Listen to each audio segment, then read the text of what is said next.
Мақтаарал ауданында егін шаруашылығына су тапшы. Дихандардың сөзінше шілде айында алқапты 2 рет суару керек болған. Алайда мұнда айлап тіршілік нәрі келмей, өнімдері қурап қалудың азақ алдында тұр. Оның себебін тұрғындар каналға жүргізіліп жатқан құрылыс жұмысымен байланыстырады. Олар ең болмағанда су сорғыш қондырғы орнатып берсе, жағдай дұрысталар еді деп отыр.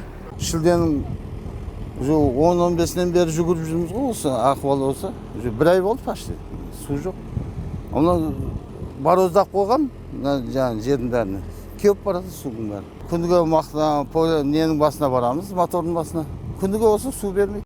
Ал шардаралық шаруалар канал құрылысының дәл өнім алатын кезде жүріп жатқанына наразы. Себебі судың нағыз мақтаға керек кезінде тапшылық пайда болған. Жергілікті жұртшылық бұл 5 жылдан бері қайталанып келе жатыр дейді. Мысалы үшін арада мындай бір нелер бекеттер болады, сол бекеттердің арасында толық істеп болмай су бермейді. Бізге су керек болып қалса, сол кезде соны бітпей бермейтін бар бұлардың.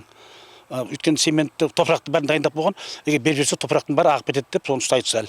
Ол енді жалпы аяқ жақта шаруалар су кеш барады да оларға, әлбетте болмағаннан кейін.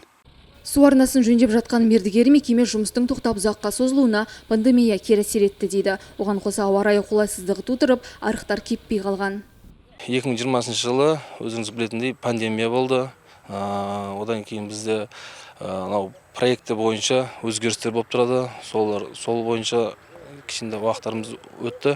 Жылына бір 3-4 ай тоқтаймыз. Себебі қыс уақытында жаңбыр жауған уақытта бізге каналымызға кедергі келтіреді погодамыз. Бұл жоба 4 облыста жүріп жатыр. Ал мамандар сөзінше 105 мың гектар алқапқа су жеткізетін құрылыс қаражат бөлмегендіктен мерзімінен кешігіп жатыр. Үкімет өкінішке орай ақша толығымен бөлмей жатыр. Сол себепті мына жұмыс толығымен атқарылмай жатыр. Негізінде жоспарда бар, мына биыл осы жақын арада шешілу керек.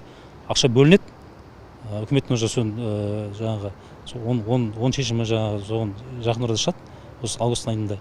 Сол себептен осы жобаны аяқталу келесі жылдың аяғына дейін жоспарланып отыр. Қазір нысанның 80% аяқталған. Егер жоба толық бітсе, әбден тозығы жеткен ирригациялық жүйелер жаңарады. Сонымен қатар Түркістан облысында 62 мың гектар жер суармалы алқапқа айналады.